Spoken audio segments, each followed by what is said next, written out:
Welcome, divine architects. Welcome to your reading. You are the architects of 5D reality of new Earth, which we are stepping in these moments, in this lifetime. People talking about grounding and like anchoring into Earth, and kinda it confused me not long time, but for a time it was confusing to me. So I want to share with you what it actually means, because grounding and anchoring is not the same thing. It physically is not the same thing, or energetically. Grounding, we can correlate with the grounding of electricity. When we step with our bare feet on the ground, we discharge positive ions accumulated in our physical body, in our electromagnetic field, and we ground it in the earth. With that, we do not fry our system as much as when we walk days upon days without connection to the earth, which is very important, and it helped me personally a lot when I started to practicing every day at least for 5 minutes or so, just bare feet on the ground to discharge that electrical force generated. And it also relieves the energetical body. The grounding is in our visualization. In meditation, we visualize our roots from our root chakra to like a tree with its roots in the ground of earth. So we anchor it as a physical anchor, but energetically. We visualize roots going to the core of the earth, to the central core of the earth, and we wrap our roots around the core, and we pull a little to anchor it, to set the anchor. This is what is called anchoring into earth. So I always thought that those two terms were the same, but they are not actually. But it makes sense.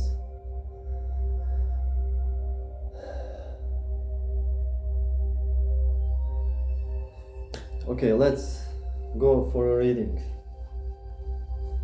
As usual, 3 cards, 1 rune stone to describe what you are going through and to help you for your highest and greatest good.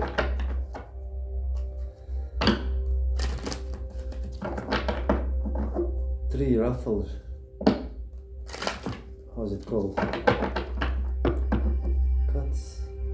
Please, Holy Spirit, give us 3 cards explaining for whom do we read, the challenges therein, and the answer from Spirit. For whom do we read? The challenge, the answer.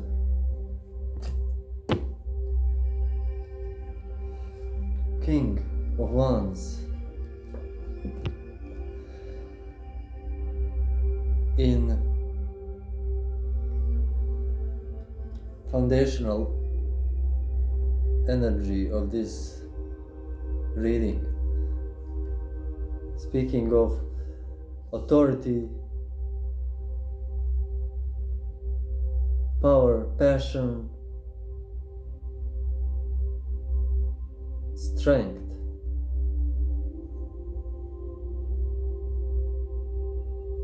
and readiness for action. Looks like we are ready to go. 1 rune stone, please, Odin, give us a rune stone explaining the energy in the collective. Whoopsie. We have number 23, D rune, Daga's rune. It's corresponding to letter D. Its meaning, literal translation is day. Daga's is day. What else? A light of consciousness. Toroid vortex, and so on. Yeah, it looks like toroid. Let's see, for whom do we read? For a Knight of Pentacles, with bringing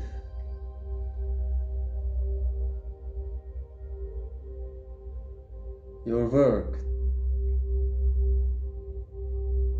to be seen, arriving at the scene, bringing all you got, all your skills and work you have done to show the world.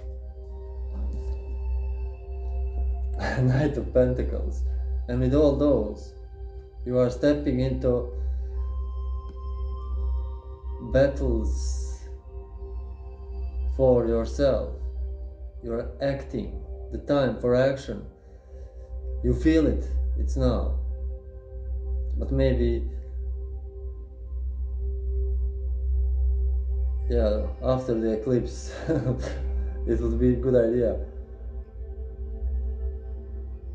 It seems you have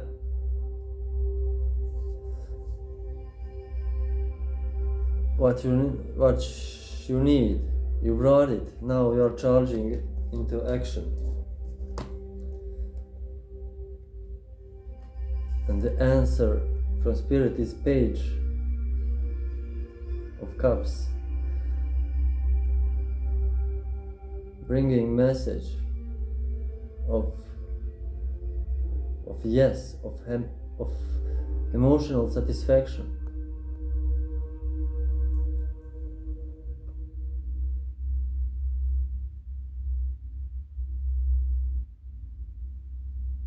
Fish in the cup.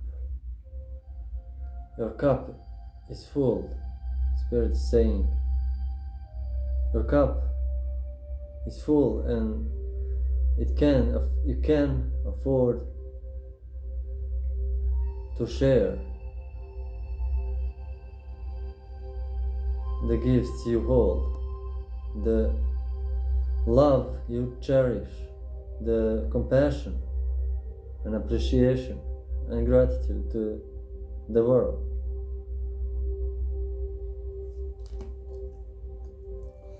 So 2 knights and 1 page and a king. 2 knights in a whirlwind.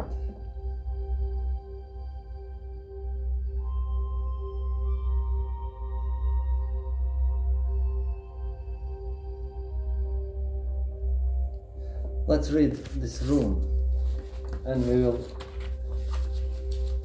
You seem that you are ready to take action for whatever you are planning to do. You have the skills and the materials to do. You have gathered them, and now you feel like you can burst to action, which is a yes from Spirit. Dagas or day, Dagas room. The D room is the process that takes place at the edges of extremes. Fire and water, or fire and wind actually. Fire and air, those are fire and air. As the day and darkness merge in the twilight and the beacons of that tide, the morning and the evening stars, shine into the realm of Midgard. It is a sign of the light consciousness, born of Odin, Vili V, to mankind by their gift. A synthesis between the powers of Draitan, or Lord, or Woden, or Odin, and the method, the measurer, or Tyr, God Tyr, is indicated. A synthesis between the right and left brain, thinking that is the hallmark of inspiration. Dagas is the Odinic paradox, the sudden realization after concentrated conscious effort of the will that perceived opposites and are aspects of a third idea that contains them both. This is the mystery of hyperconsciousness central to the Odinic cult, the Germanic cult of consciousness. In the light of the dear room, the pathways between extremes are seen clearly, and Odin does not seek the mystery of Dagas at the center, but rather at the extreme borders. This is the simultaneous bidirectional will that is almost unique to Germanic magical lore. The search ends when the contents of the extreme borderlands fall into a vortex of single-pointed wholeness in the center.